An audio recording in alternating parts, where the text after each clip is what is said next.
Assalamualaikum warahmatullahi wabarakatuh. Waalaikumsalam. Wabarakatuh. Selamat siang.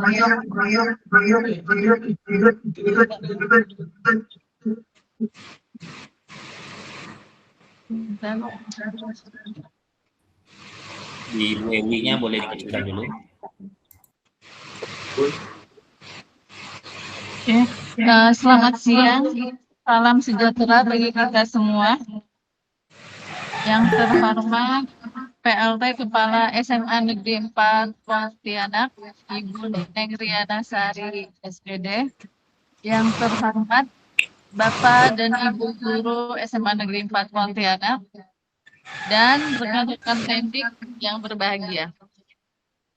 Mengawali acara hari ini, marilah kita panjatkan puji dan syukur kepada Allah Subhanahu wa Ta'ala karena kita bisa berkumpul dan mengikuti webinar hari ini. Kemudian webinar hari ini dipersembahkan oleh Kombetendik dengan judul Pelayanan Tenaga Kependidikan dalam Mendukung Mutu Satuan Pendidikan. Sebelumnya, perkenalkan, saya Fitri Pusparina, selaku moderator yang akan memandu acara hari ini. Acara hari ini akan terbagi beberapa sesi. Yang pertama, pembukaan yang sedang dilakukan ini. Yang kedua, kata sambutan dari Ibu Neneng. Yang ketiga, penyampaian materi. Yang keempat, sesi tanya jawab. Dan yang kelima, penutup. Oke, sekarang langsung ke sesi kata sambutan dari Ibu Neneng atau yang mewakilinya. Mungkin Pak Ridho ya? Ya, boleh, Bu. Oke. Pada Bapak Ridho, waktu dan tempat dipersilakan. Terima kasih, Bu Rina. Assalamualaikum warahmatullahi wabarakatuh. Selamat siang, Bapak Ibu. Sebelumnya saya ucapkan terima kasih kepada narasumber, moderator, dan serta Kombetendik yang sudah menyiapkan untuk kegiatan ini. Jadi saya juga udah lihat beberapa hari yang lalu Bu Ewi, Bu Rina, Pak Rudi sudah menyiapkan untuk materi hari ini. Dan saya juga ucapkan terima kasih kepada Bapak Ibu yang sudah menyempatkan diri untuk hadir pada kegiatan Kombel hari ini, gitu ya. Bapak Ibu, perlu saya sampaikan kembali bahwa tujuan diadakannya Kombel ini, webinar Kombel ini adalah meningkatkan kompetensi kita baik sebagai guru maupun sebagai tenaga pendidikan. Jadi melalui sharing praktik yang telah kita lakukan selama ini mungkin nantinya akan menjadi referensi bagi kita untuk yang muaranya itu kepada peserta didik atau nantinya sesuai judul webinar hari ini yaitu mutu pendidikan gitu. Bapak Ibu, perlu kita ketahui ya bahwa kami sebagai wakil kepala sekolah itu kan mengerjakan seperempatnya dari kerja kepala sekolah gitu ya. Nah, kalau seperti kesiswaan itu hubungannya sebagian besar dari kesiswanya gitu. Tapi kalau kami misalnya di kurikulum, itu salah satunya itu berkaitan dengan akademik gitu. Termasuklah diadakannya webinar ini, Bapak Ibu gurunya dulu atau tendiknya yang hebat dulu gini. Jadi Bapak Ibunya dulu yang pengetahuannya luas, baru muaranya itu ke siswanya gitu. Jadi harapannya ketika Bapak Ibu memiliki pengetahuan yang lebih banyak, maka Bapak Ibu punya bekal untuk peserta didiknya gitu. Jadi sesuai jargon pendidikan kita juga bahwa guru hebat Indonesia kuat gitu. Nah, Bapak Ibu, kita kembalikan lagi tujuan awal kita mengikuti Kombel, terus mengikuti HT misalnya atau BIMTEK yang lainnya atau pelatihan yang lainnya itu, bahwa tujuan kita semata-mata bukan hanya mengejar sertifikat saja atau mengisi kehadiran atau sekedar hadir mendengarkan, berpartisipasi. Tidak hanya itu, tapi kita juga mengambil informasi atau ilmu yang kita pelajari. Nah, itu ya Bapak Ibu ya. Jadi kita kembalikan lagi ke tujuan awal kita gitu. Jadi kita sudah berjalan 6 kombel sampai hari ini ya webinar. Nah, kita tinggal 2 kombel lagi ya. Nah, itu akan dilaksanakan di bulan Mei. Jadi insya Allah itu sudah direncanakan dan nanti kita akan berlanjut lagi di bulan Mei. Harapannya setelah kita mengikuti semua kombel ini banyak pengetahuan yang kita dapatkan gitu. Dan harapannya nanti webinar kombel ini tidak hanya orang-orang itu aja. Nah, ini seperti Tendik ya. Kalau dulu itu kan siapa dulu Bu yang menyampaikan narasumbernya? Pak Rudi ya? Ya. Pak Rudi ya. Sekarang kan Bu Ewi gitu. Nah, nanti tahun depan bisa gantiin lagi atau mungkin Bu Rina gitu ya. Nah, harapannya itu. Jadi tidak mesti di satu kombel itu orangnya itu aja gitu. Jadi Bapak Ibu bisa berbagi dan berbagi praktik baiknya yang sudah dilakukan gitu. Nah, seperti itu mungkin pengantar yang dapat saya sampaikan untuk kegiatan hari ini. Terima kasih saya ucapkan. Wassalamualaikum warahmatullahi wabarakatuh.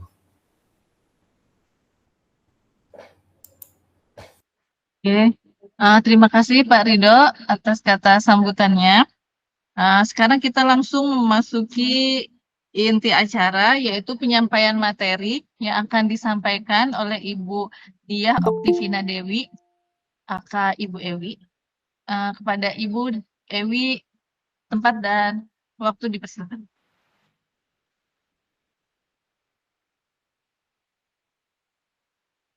Terima kasih kepada Ibu Rina atas waktu dan kesempatannya.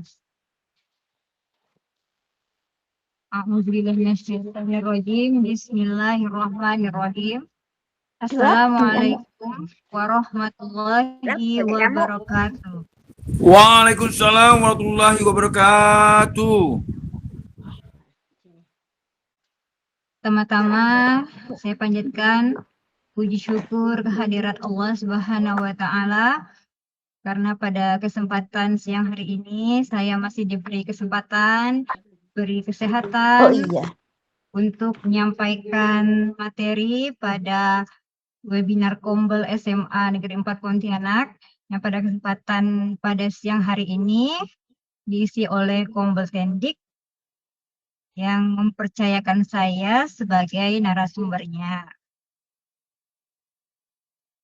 Terima kasih saya ucapkan kepada Ibu PLT Kepala SMA Negeri 4 Pontianak, Ibu Neneng Iriana Sari SPD, Bapak Waka Kurikulum SMA Negeri 4 Pontianak, Bapak Muhammad Ridho SPD, juga Bapak Ibu Waka, serta Bapak Ibu Dewan Guru dan tenaga kependidikan semuanya.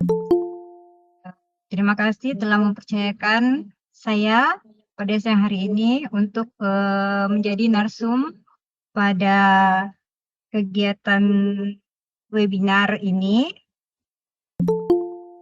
Dan kita langsung saja ya kepada materi kita pada hari ini. Kita Kombel Tendik akan mengangkat tema pelayanan tenaga kependidikan dalam mendukung peningkatan mutu satuan pendidikan.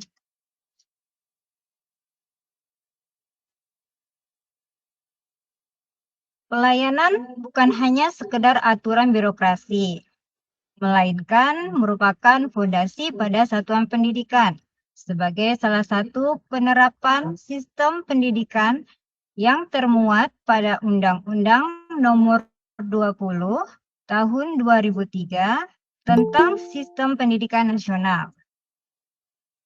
Tenaga kependidikan bertugas melaksanakan pelayanan administrasi, pengelolaan, pengembangan, pengawasan, dan pelayanan teknis untuk menunjang proses pendidikan. Peningkatan mutu pendidikan bukan hanya tertuju pada pendidik. Peran pelayanan administrasi juga merupakan salah satu peningkatan efektivitas pembelajaran. Materi ini kami anggap cukup penting ya Bapak Ibu, karena tenaga kependidikan itu merupakan wajah terdepan dari yang menentukan persepsi masyarakat terhadap mutu dari sekolah. Karena mulai dari depan ya, dari Satpam, kemudian masuk ke TU, yang pertama sekali bertemu dengan masyarakat misalnya itu kan yang frontlinernya lah istilahnya ya, itu adalah kita. Jadi awalnya mutu dari sekolah itu bisa dilihat dari pelayanan kita, seperti itu. Kemudian sehubungan dengan judul kita adalah pelayanan.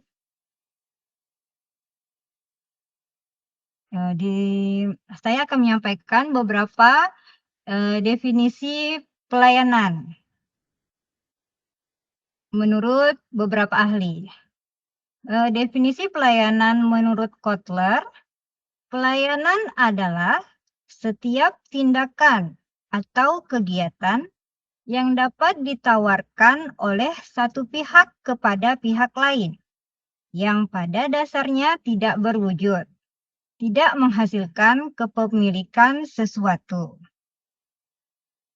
Kemudian definisi pelayanan lainnya itu menurut Munir, pelayanan adalah proses pemenuhan kebutuhan melalui aktivitas orang lain secara langsung. Kemudian definisi pelayanan menurut Kementerian Pendayagunaan Aparatur Negara dan Reformasi Birokrasi, pelayanan publik adalah kegiatan atau rangkaian kegiatan dalam rangka pemenuhan kebutuhan pelayanan sesuai perundang-undangan bagi setiap warga negara atas barang, jasa, dan atau pelayanan administratif.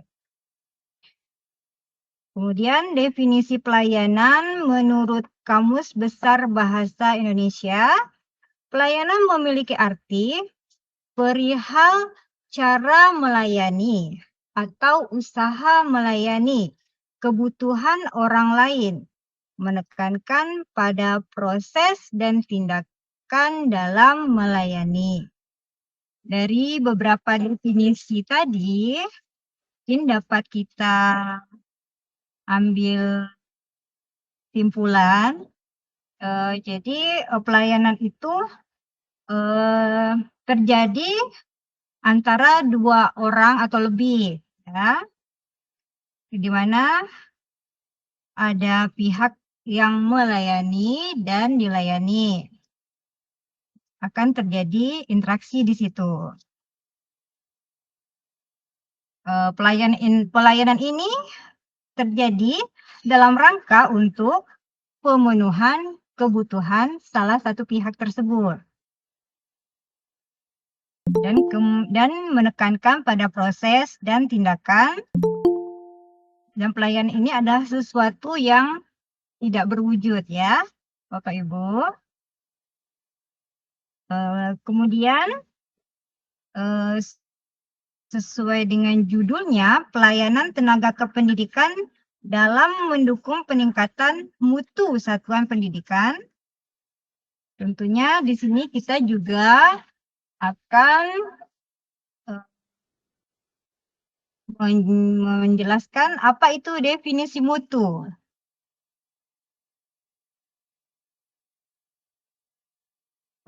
Definisi mutu menurut beberapa ahli, yaitu menurut W. Edward Deming, Mutu adalah pemecahan masalah untuk mencapai penyempurnaan secara terus-menerus atau perbaikan secara berkesinambungan. Kemudian definisi mutu menurut Philip B. Crosby, mutu adalah kesesuaian terhadap persyaratan yang menekankan pada standar zero defect atau tanpa cacat. Kemudian definisi mutu menurut Joseph Juran, mutu adalah kesesuaian dengan penggunaan, yang berarti produk harus memenuhi kebutuhan pelanggan. Kemudian definisi menurut K. Ishikawa, mutu berarti kepuasan pelanggan, di mana mutu bukan hanya tentang produk, tetapi juga pelayanan dan kepuasan pelanggan internal dan eksternal. Kemudian ada juga definisi mutu menurut Feigenbaum, mutu adalah kepuasan pelanggan sepenuhnya, di mana produk dianggap bermutu jika sesuai dengan harapan konsumen. Produk atau pelayanan ya. Dari berbagai definisi ini, mungkin dapat kita ambil kesimpulan bahwa mutu itu adalah kesesuaian dengan penggunaan atau kebutuhan pelanggan. Jadi bisa dikatakan bermutu kalau pelanggan itu merasa sesuai dengan apa yang mereka butuhkan, seperti itu. Kemudian juga kesesuaian terhadap persyaratan. Sesuatu itu bisa dikatakan bermutu atau tidak bermutu. Itu mungkin bisa berbeda ya antar individu yang satu dengan individu yang lain, tergantung dari standar individu masing-masing. Mungkin ada orang yang punya standar tinggi terhadap sesuatu, ekspektasinya tuh tinggi gitu ya. Atau juga ada yang tidak terlalu mensyaratkan yang terlalu tinggi. Jadi mutu itu mungkin dirasakan apakah itu bermutu atau tidak bermutu terhadap tiap individu yang berbeda itu mungkin juga berbeda, seperti itu. Tergantung dari ekspektasi individu tersebut dengan hasil pelayanan yang didapat dari untuk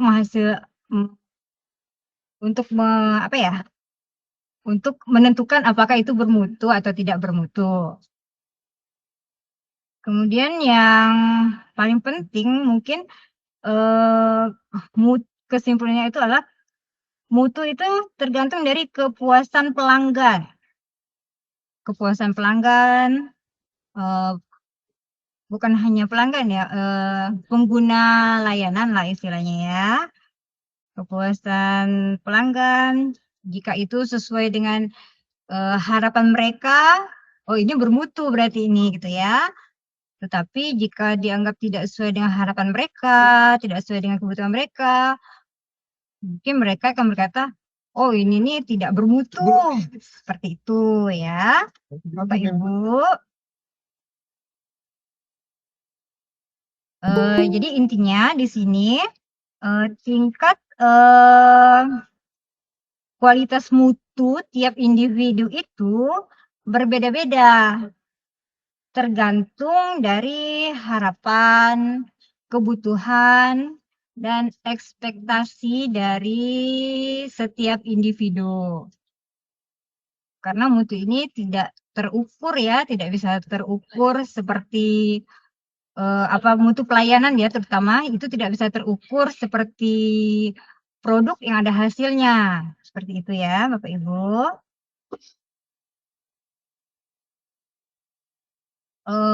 Kemudian mungkin kita bisa lanjut ke slide selanjutnya tentang 8 standar nasional pendidikan dan layanan standar satuan pendidikan. 8 standar nasional pendidikan itu, yang pertama adalah standar kompetensi lulusan atau SKL, kemudian yang kedua standar isi, yang ketiga standar proses, yang keempat standar penilaian pendidikan, yang kelima standar pendidik dan tenaga kependidikan, yang keenam standar sarana dan prasarana, yang ketujuh standar pengelolaan, dan kedelapan itu adalah standar pembiayaan. Dari 8 standar nasional pendidikan ini, tenaga kependidikan itu berperan dominan pada standar-standar tertentu saja ya, seperti nomor 5, 6, 7, dan 8.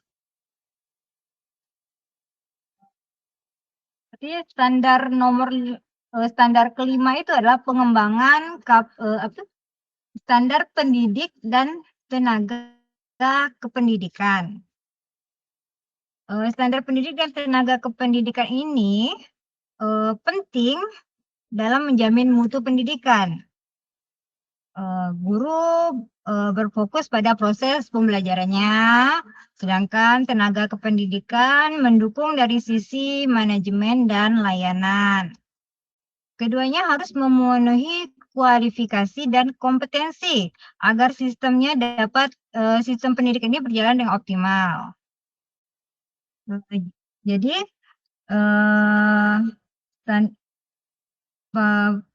pendidik dan tenaga kependidikan itu dapat mengembangkan kapasitas diri mereka masing-masing, bisa melalui kegiatan-kegiatan pelatihan, misalnya webinar seperti ini, atau kalau guru-guru untuk MGMP seperti itu.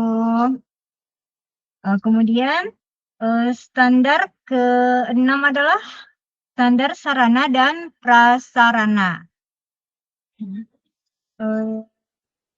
Standar ini mungkin yang dilakukan oleh pendidik yang di bidang Sarpras ini mengadakan perawatan terhadap barang-barang inventaris sekolah ya. Jika ada yang rusak, dibetulin. Kemudian barang-barang inventaris itu ada penomorannya. Itu akan memudahkan dalam pengelolaan data di Sarpras itu sendiri ya. Kemudian yang ketujuh adalah standar pengelolaan. Standar pengelolaan ini sebenarnya inti dari administrasi sekolah karena mengatur seluruh proses kegiatan ya. Jika standar pengelolaan ini diterapkan dengan baik, sekolah akan berjalan dengan terstruktur, terkontrol, dan mampu meningkatkan kualitas pendidikan secara berkelanjutan. Pengelolaan ini bisa berupa pengelolaan data, pengelolaan administrasi persuratan, seperti itu ya. Kemudian bentuk layanan standar satuan pendidikan. Bentuk layanan standar satuan pendidikan itu layanan akademik yaitu proses KBM, evaluasi dan hasil belajar. Layanan administrasi yaitu administrasi surat menyurat, pengelolaan data siswa dan pegawai, administrasi kepegawaian, dan administrasi keuangan.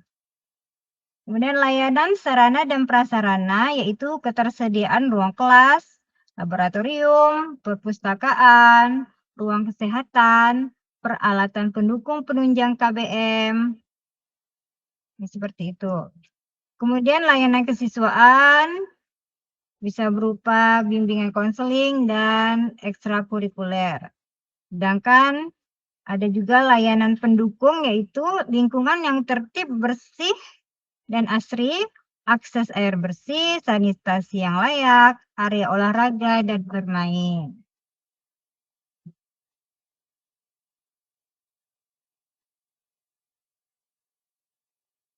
Kemudian kita bisa lanjut ke slide berikutnya. Kita masuk pada stakeholder atau pemangku kepentingan. Stakeholder sini adalah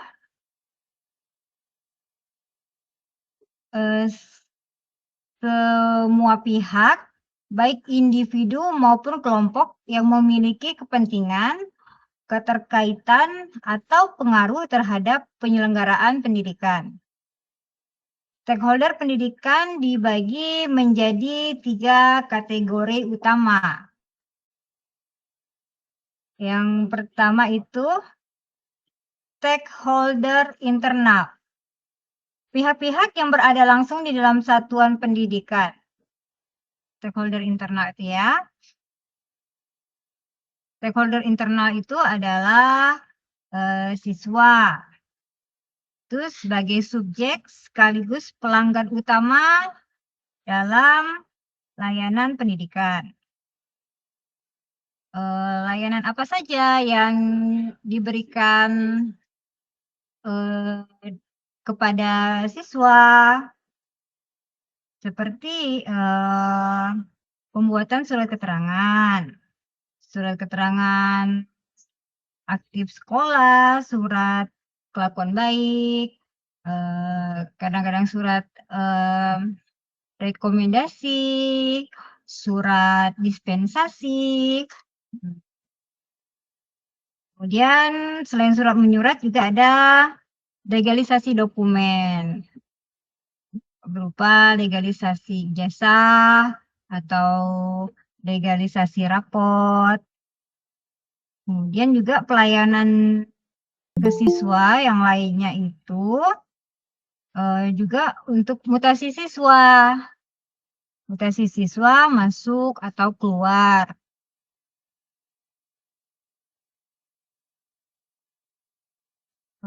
Kemudian stakeholder yang kedua itu adalah kepala sekolah sebagai manajer dan pemegang kebijakan tertinggi di tingkat satuan pendidikan.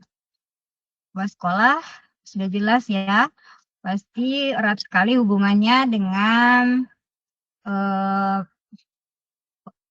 pelayanan yang diberikan oleh tenaga kependidikan. Semua pelayanan yang diberikan oleh tenaga kependidikan itu otomatis itu diketahui dan atas persetujuan juga dari kepala sekolah. Kemudian guru atau pendidik. Ini pelaksana utama proses instruksional dan pedagogis. Pelayanan yang bisa diberikan, yang biasa diberikan oleh tenaga kependidikan ya kepada guru itu misalnya pengurusan surat-surat dan dokumen. Misalnya pembuatan surat tugas, apalagi surat tugasnya ada SPPD-nya ya Bapak Ibu. Nah, kemudian legalisasi dokumen juga yang dibutuhkan. oleh para guru itu bisa dilayani di TU atau Tendik. Kemudian absensi guru juga. Kemudian pengurusan itu juga kenaikan pangkat, tunjangan, kenaikan gaji berkala, cuti, izin, dan sebagainya. Itu diberikan juga kepada pelayanan, salah satu pelayanan yang diberikan kepada guru.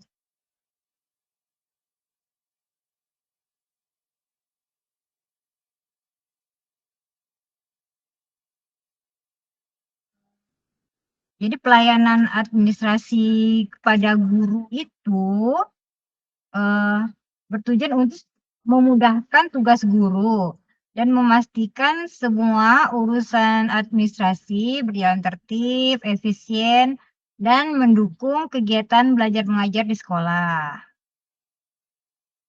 Jadi kalau pelayanan kepada guru itu insya Allah baik gitu ya, tentu itu juga akan mendukung pembelajaran yang baik juga. Jadi seperti itu ya Bapak Ibu.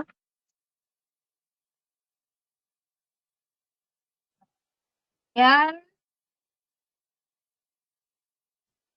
stakeholder yang kedua itu eksternal primer atau utama, yaitu pihak luar yang memiliki hubungan sangat erat dan pengaruh langsung terhadap keberlangsungan sekolah. Misalnya orang tua atau wali murid, yaitu pihak yang mempercayakan anak mereka dan berkontribusi secara finansial maupun moral ya kepada sekolah. Pelayan terhadap orang tua atau murid, wali murid ini sering juga kami lakukan. Misalnya ada orang tua yang meminta surat keterangan untuk pensiun, surat keterangan untuk misalnya beasiswa anaknya dan sebagainya. Seperti itu ya. Kemudian komite sekolah. Komite sekolah adalah lembaga mandiri yang mewadahi peran serta masyarakat dalam meningkatkan mutu, pemerataan, dan efisiensi pengelolaan pendidikan. Komite, kita juga memberikan pelayanan lah ya kepada komite sekolah. Ini biasanya melalui surat menyurat juga sih ya. Kemudian pada pemerintah, dalam hal ini lebih kepada dinas pendidikan ya. Meskipun ada juga dari dinas-dinas lainnya yang berhubungan dengan sekolah, dengan layanan-layanan yang kita berikan, itu lebih kepada surat menyurat ya kepada pemerintah. Kemudian stakeholder yang ketiga adalah eksternal sekunder atau pelengkap, yaitu pihak luar yang tidak terlibat langsung, namun memiliki dampak terhadap outcome atau citra sekolah. Yang pertama itu adalah masyarakat sekitar, lingkungan yang mempengaruhi keamanan dan iklim sosial sekolah. Kita juga harus gimana ya? Harus ada interaksi juga kepada masyarakat. Misalnya kalau kita mau ngadain acara, kita melayangkan surat kepada RT di sekitar sekolah bahwa kita akan mengadakan acara seperti ini, agar masyarakat sekitar juga tahu, oh bahwa kita lagi ada acara. Oh nanti bakalan mungkin agak sedikit ramai atau agak membuat kemacetan atau apa gitu ya. Kemudian Yang kedua adalah dunia usaha dan dunia industri. Mereka adalah penyerap lulusan dan penyedia tempat magang. Ini biasanya mereka yang biasanya ngasih brosur sih ke kita ya. Misalnya, ini ada loh kesempatan magang ini, kayak gitu kan. Itu berkaitan dengan surat menyurat juga sih ya. Kemudian pada alumni. Alumni itu adalah indikator keberhasilan sekolah yang dapat memberikan dukungan, jaringan, serta motivasi bagi siswa aktif. Pada alumni ini biasanya sih pelayanan yang diberikan tuh biasanya legalisasi ya, legalisasi ijazah, legalisasi rapot, gitu ya. Surat juga masih biasa minta surat keterangan, seperti itu. Kemudian organisasi profesi seperti PGRI, wadah pengembangan kompetensi pendidik.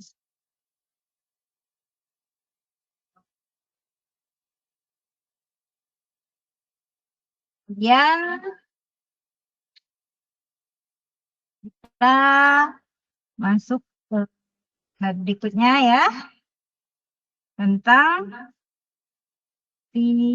indikator pelayanan tenaga kependidikan. Tenaga kependidikan dalam mendukung mutu satuan pendidikan menerapkan prinsip-prinsip yang pertama itu responsivitas atau kecepatan dalam melayani kebutuhan administrasi stakeholder ya. Responsivitas ini maksudnya ketanggapan ya. Jadi kemampuan Tendik dalam hal ini adalah pemberi layanan dalam merespon kebutuhan atau keluhan dengan cepat dan tepat. Misalnya melayani siswa atau orang tua atau guru tanpa menunda-nunda waktu ya. Misalnya suratnya langsung bisa diproses ya, segera diproses seperti itu.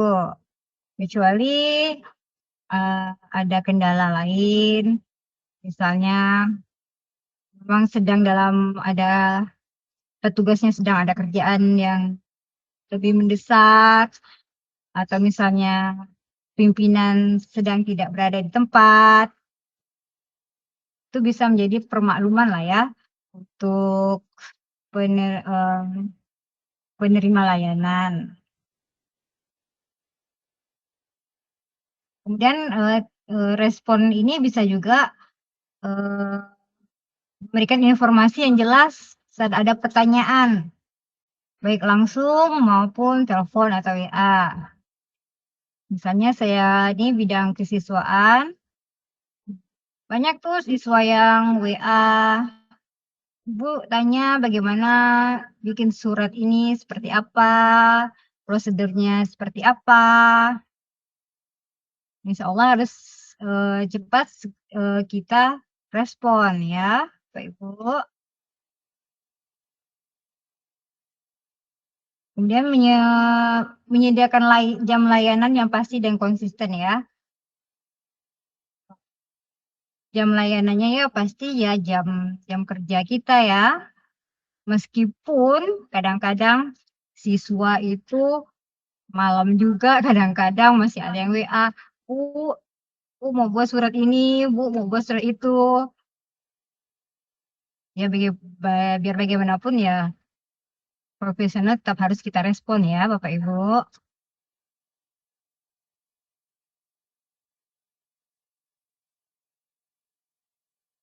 Kemudian yang kedua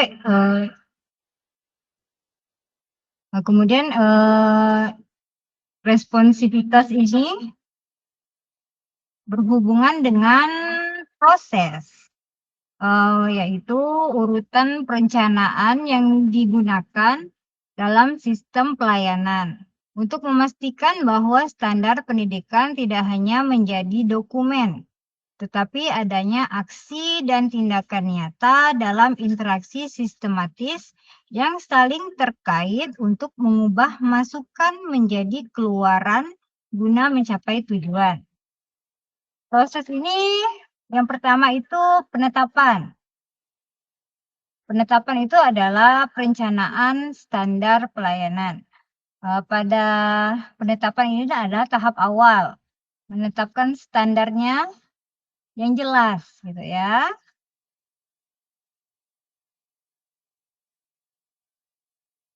Jadi standarnya tuh harus ditentukan, jenis layanannya tuh seperti apa, terus SOP-nya seperti apa, target mutu pelayanannya seperti apa, sumber daya juga sumber daya yang mana gitu kan. Dan tujuannya adalah agar semua pihak punya pedoman yang sama. Jadi harus ada penetapan standar pelayanannya. Kemudian proses yang kedua adalah pelaksanaan. Pada tahap ini rencana yang sudah ditetapkan itu dijalankan. Contohnya pelayanan administrasi siswa. Misalnya surat menyurat ya. Kemudian kalau itu layanan bimbingan konseling misalnya ya. Kemudian yang ketiga adalah proses evaluasi. Pada tahap ini sekolah menilai apakah pelayanan sudah berjalan sesuai standar. Penilaian ini mungkin biasanya dilakukan oleh kepala sekolah ya sebagai pimpinan yang selalu memonitoring kinerja guru dan juga tendik ya. Kemudian juga mungkin bisa dilihat dari kepuasan siswa atau guru atau orang tua siswa atau masyarakat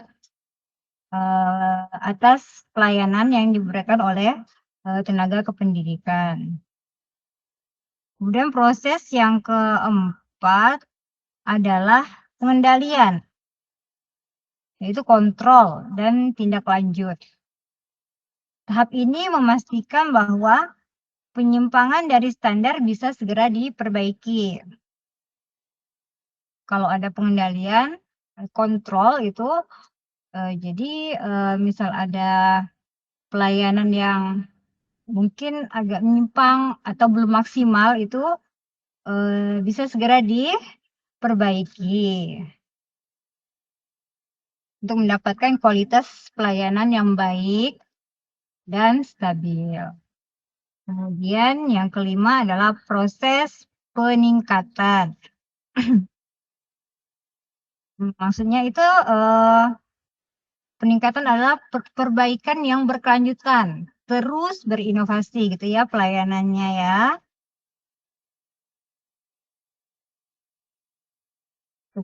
Misalnya berupa pelatihan, perbaikan sistem administrasinya, atau pembaruan SOP biar menjadi lebih efektif dan efisien ya.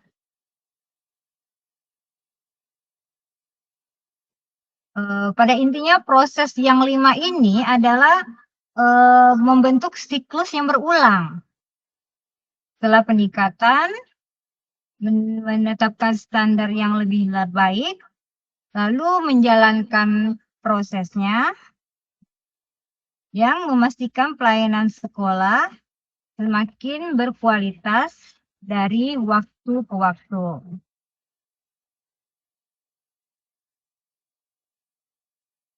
Kemudian kita masuk pada prinsip yang kedua, yaitu Standar Operating Procedure atau mohon maaf, yang kedua adalah reliabilitas atau keakuratan data dan keandalan dalam pengelolaan fasilitas. Reliabilitas ini maksudnya adalah keandalan. Artinya itu kemampuan memberikan layanan yang akurat, konsisten, dan dapat dipercaya. Penerapannya itu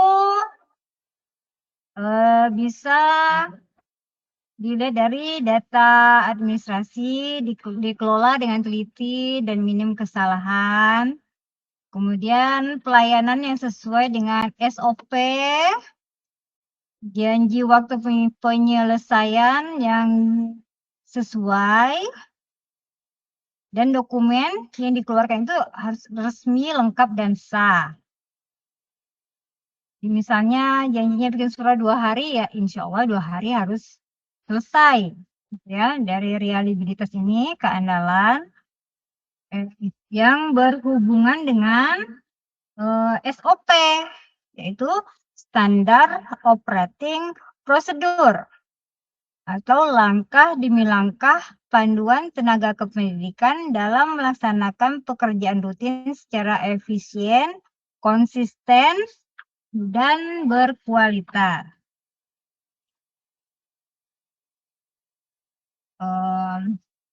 SOP ini bagi tenaga kependidikan di sekolah itu berfungsi sebagai pedoman kerja agar pelayanan berjalan tertib, konsisten, dan profesional. Jadi kalau ada SOP-nya ini, siapapun yang mengerjakan, misalnya saya atau Pak Jul, itu akan sama pengerjaannya karena sudah ada SOP-nya. Ini langkah-langkahnya gitu loh. Dari ini ngerjain ini gitu kan. Jadi kalau udah ada SOP ini ada standarnya lah ya. Apa-apa yang harus dikerjakan. Contohnya ya, misalnya tadi SOP pengadministrasian surat masuk misalnya ya. Pertama-tama kan kita menerima surat masuk dari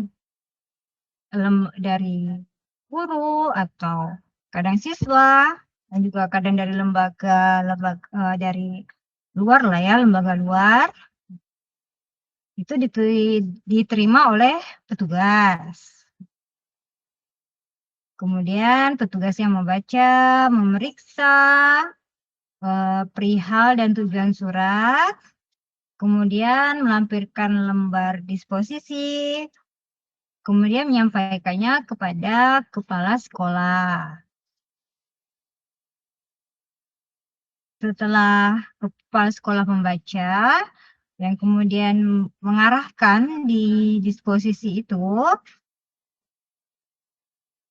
petugas mengambil kembali suratnya dari kepala sekolah.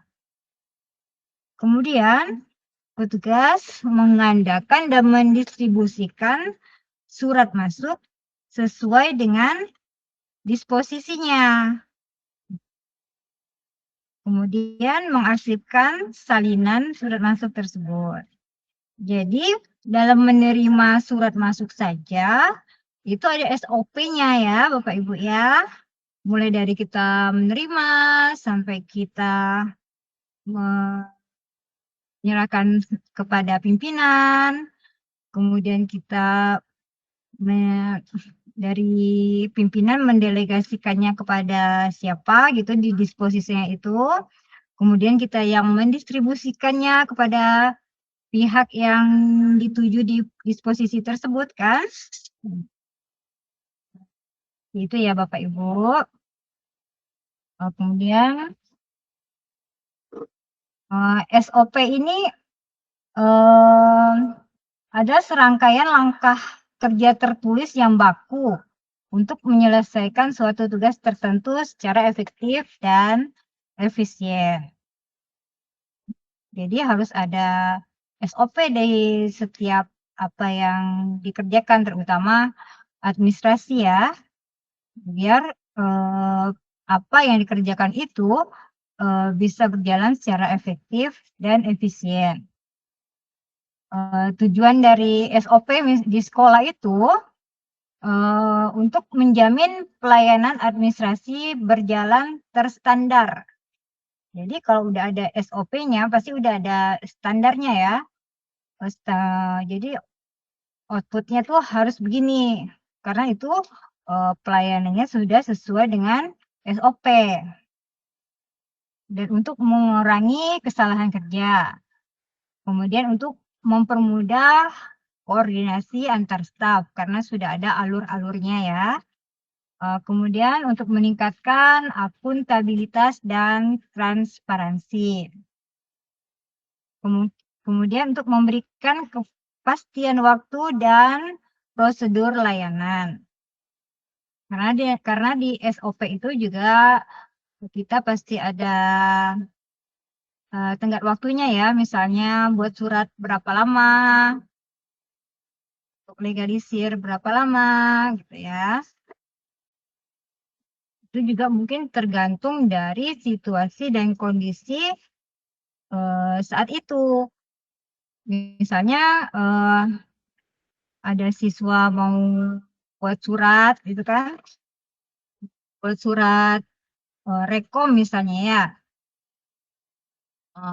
Kadang-kadang siswa langsung datang, mau buat rekom ini gitu kan.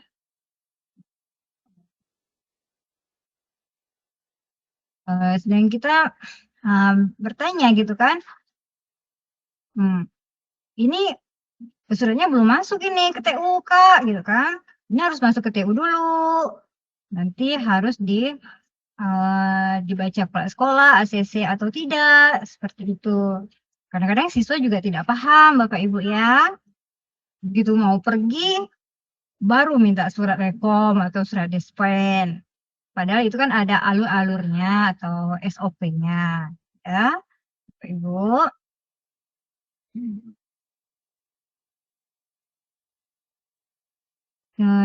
Namanya buat surat itu memang sepertinya gampang ya Ibu ya, sebentar.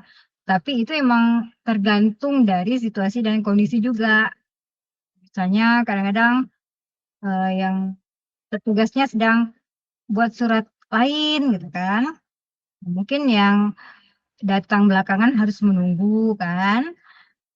Kadang-kadang surat sudah selesai, pimpinan tidak di tempat. Jadi SOP ini dapat berjalan itu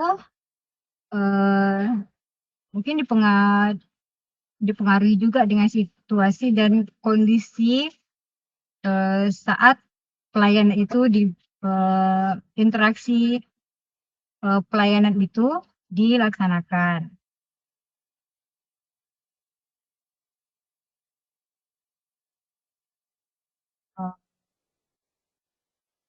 Kemudian kita ke indikator yang ketiga, yaitu empati atau sikap ramah. Empati itu adalah kepedulian, ya. Artinya kita sebagai pelayan itu harus memahami kebutuhan dan kondisi pengguna layanan secara manusiawi. Jadi kita sebagai pemberi layanan ini harus berempati, harus bisa merasakan apa sih yang diinginkan oleh penerima layanan kita itu, kan? Tentunya mereka penerima layanan itu maunya pasti ya cepat, seperti itu kan? Sepertinya kita sebagai pemberi layanan juga pengennya cepat ya Bapak Ibu ya dalam memberikan pelayanan sebenarnya. Ya, tapi itu kembali lagi ya tergantung dari situasi dan kondisi saat itu.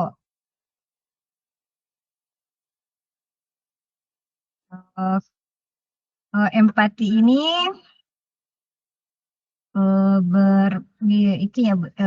berhubungan dengan sikap dan prinsip yang harus dimiliki oleh setiap petugas layanan tenaga kependidikan. Yaitu yang berkaitan dengan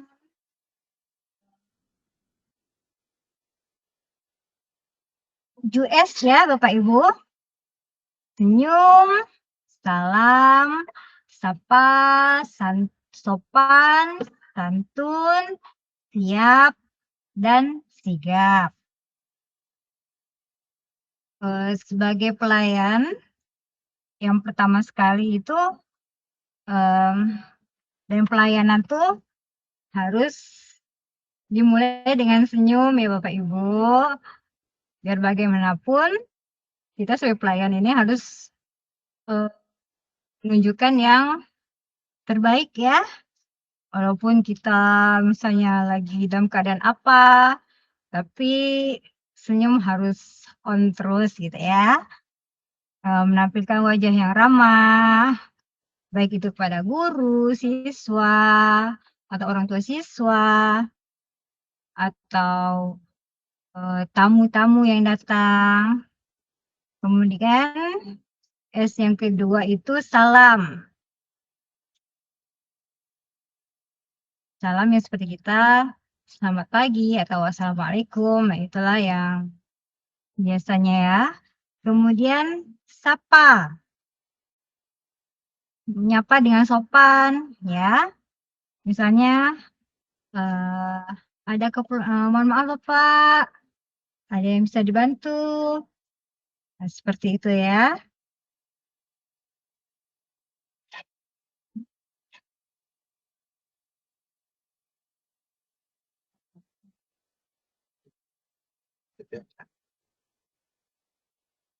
Kemudian S yang keempat itu sopan. Itu bersikap hormat ya dan beretika dalam berbicara maupun bertindak. Dalam pelayanan itu wajib itu ya, sopan itu. Karena kita adalah pelayan. Kemudian santun. Santun itu bertutur kata yang halus dan tidak kasar. Seperti itu ya. Kemudian siap. Siap di sini siap membantu dan memberikan pelayanan. Kemudian sigap. Sigap itu maksudnya cepat tanggap dalam menangani kebutuhan atau masalah. Sigap di sini misalnya itu tidak menunda-nunda pekerjaan, cepat membantu jika ada kendala atau keluhan. Nah, seperti itu ya, Pak Ibu. Contohnya tuh, contoh 7S ini kan, misalnya ada orang tua siswa datang, mau pindahin anak misalnya kan. Tapi yang pertama-tama kita senyum dulu, salam, kemudian sapa, ada keperluan apa, seperti itu kan. Berbicara juga dengan sopan dan santun. Dan yang pasti kita harus sebagai pelayan harus langsung siap dan sigap dalam melayani. Dalam hal ini mengurus dokumen-dokumen yang diperlukan. 7S ini, senyum, salam, sapa, sopan, santun, siap, dan sigap ini adalah pedoman sikap dasar agar pelayanan di sekolah lebih profesional dan menyenangkan. Jadi pelayanan itu harus menyenangkan ya Bapak Ibu ya. Kalau dimulai dengan senyum, itu kan senang. Tamunya yang tadi datang dari luar panas-panas langsung dingin mungkin ya Bapak Ibu ya. Jangan pula nanti ada tamu datang yang melayaninya udah mukanya cemberut tuh ya. Kemudian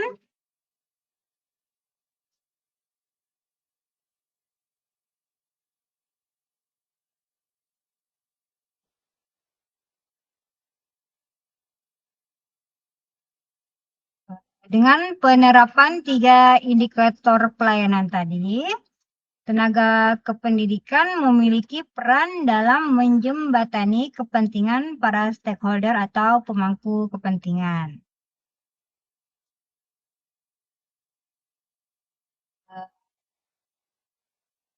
Saya rasa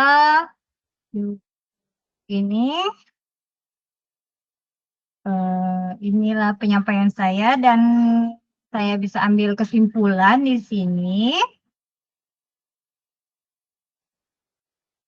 bahwa dalam sistem pendidikan mutu bukan hanya sekadar angka, melainkan sebuah tatanan yang merupakan kesatuan utuh menyeluruh dan saling mempengaruhi dalam membentuk keseimbangan, stabilitas, dan produktivitas. Tenaga kependidikan merupakan sistem pendukung dalam konteks penjaminan mutu. Tenaga kependidikan bukan lagi sekadar staf pendukung, melainkan mitra kerja pada setiap proses di satuan pendidikan. Berjalan sesuai dengan standar yang ditetapkan. Mutu satuan pendidikan adalah sebuah perjalanan, bukan tujuan akhir, melainkan satuan pendidikan yang memiliki sistem yang hidup saling bekerja sama dalam sebuah rangkaian, kejadian, tahapan, atau perputaran waktu yang terjadi secara berulang, tetap, dan teratur.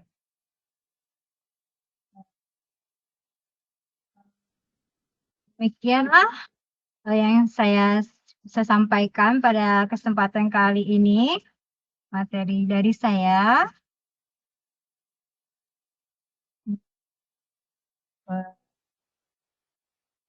Mungkin jika ada pertanyaan atau mungkin saran, masukan untuk kami persilakan dan saya kembalikan kepada moderator Ibu Rina. Silakan waktu dan silakan Ibu Rina. Oke, terima kasih atas materi yang Ibu Evi sampaikan. Sekarang kita langsung saja masuki sesi tanya jawab ya. Mungkin ada Bapak atau Ibu yang ingin bertanya, dipersilakan.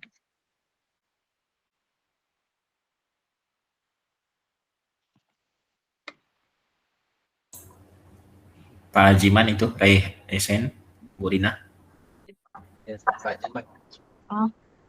Oh ya, Pak Hajiman. Oke, dipersilakan Pak, langsung saja. Baik, terima kasih sebelumnya. Assalamualaikum warahmatullahi wabarakatuh. Waalaikumsalam warahmatullahi wabarakatuh. Selamat sore Ibu Bapak semuanya. Mohon izin Bu Neneng, Pak Ridho.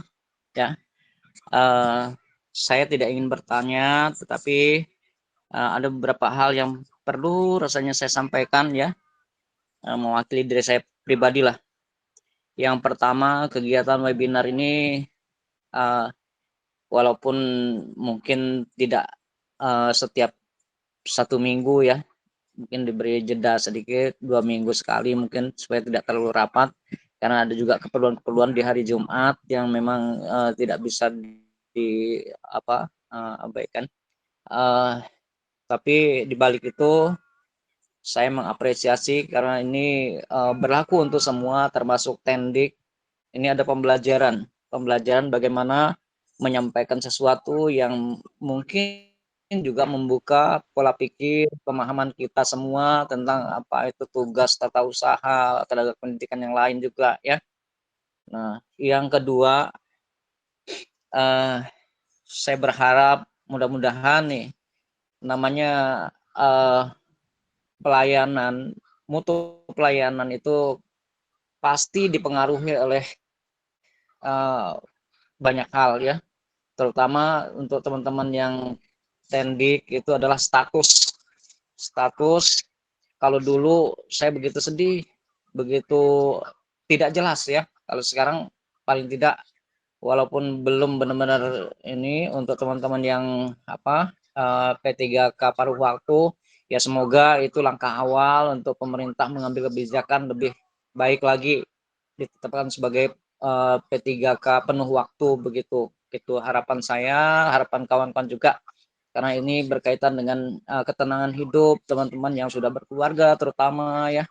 Nah, mudah-mudahan saja apa yang sudah dilakukan dengan ketulusan ya optimal itu akan berbuah dengan balasan yang baik juga, baik dari instansi pemerintah yang mengayomi kita maupun dari Allah Subhanahu wa taala. Itu saja. Terima kasih. Wassalamualaikum warahmatullahi wabarakatuh. Waalaikumsalam Waalaikumsalam warahmatullahi wabarakatuh. wabarakatuh. Terima kasih Bapak Jiman atas Iya. masukannya. Oke, mungkin ada lagi Saya Bu. Bu En. Oh iya, Persilakan Ibu. ya. Assalamualaikum warahmatullahi wabarakatuh. Waalaikumsalam warahmatullahi wabarakatuh. Pertama saya berterima kasih kepada Tendik, betul pengurusannya bagus, ramah juga, itu pertama. Kemudian apa yang disampaikan Mbak Ewi tadi memang sudah dijalani, jadi saya juga bagus. Cuma ini yang saya inginkan, saya dari kacamata dari orang luar, bukan dari guru di situ. Jadi sebaiknya hanya menginginkan di tempat pelayanan tadi misalnya ada Mbak Ewi, ada Bang Dul, itu kalau bisa ada papan nama lah. Jadi ini Bang namanya siapa, karena ada orang tua murid, itu siapa ya Bu ya? Nah mau ngambil namanya siapa lupa, hanya itu saja. Kalaupun tidak ada papan nama ya, name tag itu di baju masing-masing, itu saja. Terima kasih. Assalamualaikum. Waalaikumsalam warahmatullahi wabarakatuh. Nah, terima kasih Bu En atas sarannya. Ini menjadi masukan untuk kami ya, untuk kedepannya, untuk menjadi perbaikan-perbaikan untuk kami. Terima kasih. Oke, Pak Firman boleh? Silakan. Alhamdulillah. Assalamualaikum warahmatullahi wabarakatuh. Ada beberapa hal yang untuk saling mengingatkan dalam proses ketatasan ini. Pertama, materinya sudah baik, cuma dalam mengingatkan ke dalam tata usaha itu jangan sampai, karena tata usaha ini berkaitan dengan dokumen-dokumen berharga sekolah. Misalnya anak beberapa tahun yang lalu sudah tamat atau apa, kehilangan dokumen, maka tolong untuk menyikapi, merapikan beberapa dokumen-dokumen penting yang berkaitan dengan misalnya ijazah atau yang lain-lain, SK para guru, siswanya dan lain-lain.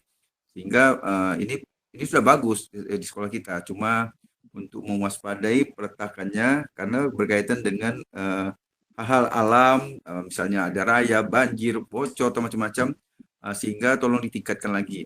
Dokumen-dokumen penting ini baik itu dokumen dalam bentuk file maupun dokumen bentuk print out dan macam-macam, tolonglah ini untuk bisa mudah dicari oleh kita sendiri sebagai guru dan siswa juga. Sementara itu saja Bu, ya. Makasih. Wassalamualaikum warahmatullahi wabarakatuh.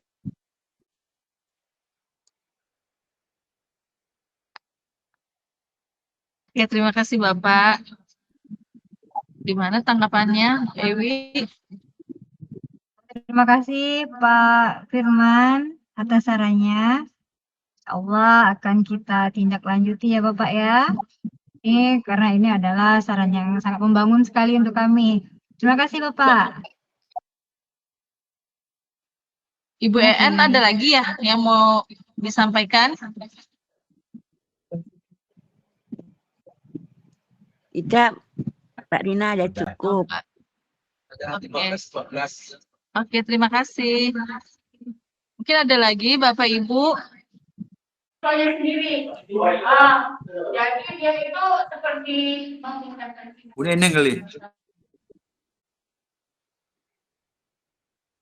15 kita 15. Oke. Itu. Oke, Pak Ridho, dipersilakan. Oke, terima kasih Bu Rina, Bu Ewi. Ini tadi ada yang menarik gitu ya, supaya nanti ada keseragaman nih, gitu. Bukan hanya di sekolah kita, tapi sekolah lain juga gitu. Terkait SPPD nih gitu. Jadi ada sekolah tuh yang buat SPPD, misalnya dia 3 kali pertemuan. Jadi langsung tuh misalnya dia datang pulang. Jadi pas 6 kolom itu kan gitu. Tapi ada juga yang SPPD-nya tuh dibuat satu pertemuan untuk 1 kali itu. Jadi kalau ada 3 hari berarti dia kan menyiapkan 3 lembar itu gitu. Mungkin Bapak Ibu yang dari Tendik itu ada informasi gitu ya. Sebenarnya SPPD yang benar tuh yang gimana sih gitu? Apakah dia 1 kali per 1 hari itu atau misalnya kalau 3 hari 1 lembar itu gitu. Dan kalau bisa dasarnya tuh ada enggak penguatnya? Karena kebetulan juga saya ini kan ngurus yang di MGMP juga gitu.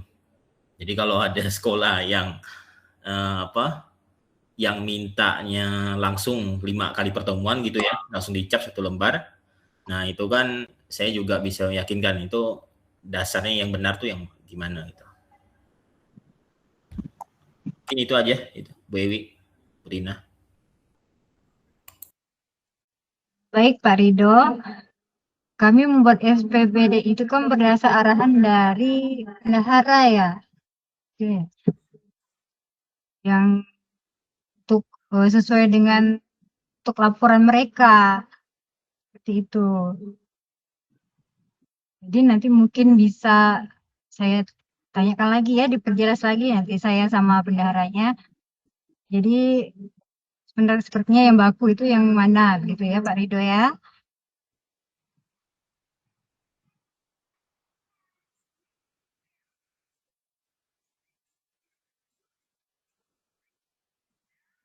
Gitu Pak Ridho.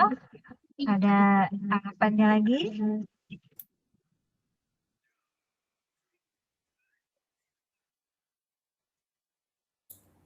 Sudah itu aja Bu Ewi.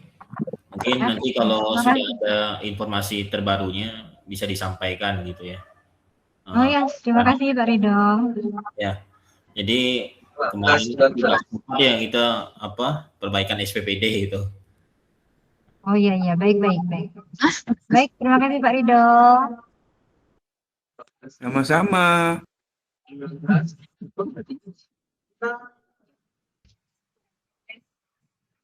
Ada lagi?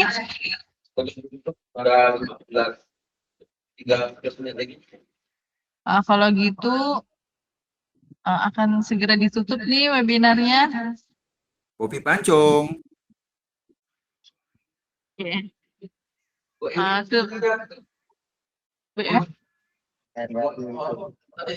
Apakah ada yang disampaikan lagi, Bu Ewi? Tadi nampaknya Bu Neneng mau ngomong tadi itu. Bu Neneng?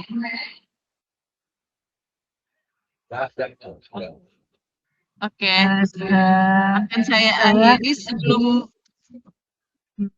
Oke, Rina.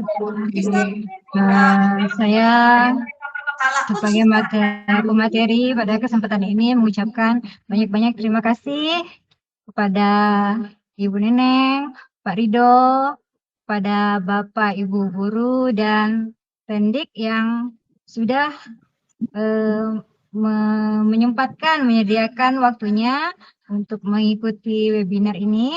Semoga apa yang saya sampaikan bermanfaat untuk kita semua.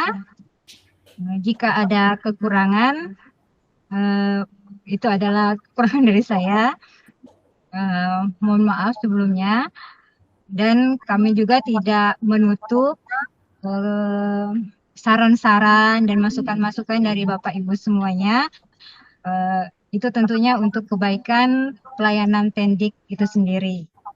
Terima kasih saya ucapkan. Wassalamualaikum warahmatullahi wabarakatuh. Waalaikumsalam warahmatullahi wabarakatuh. Tetra bisa, tetra juara pasti bisa. Warahmatullahi wabarakatuh.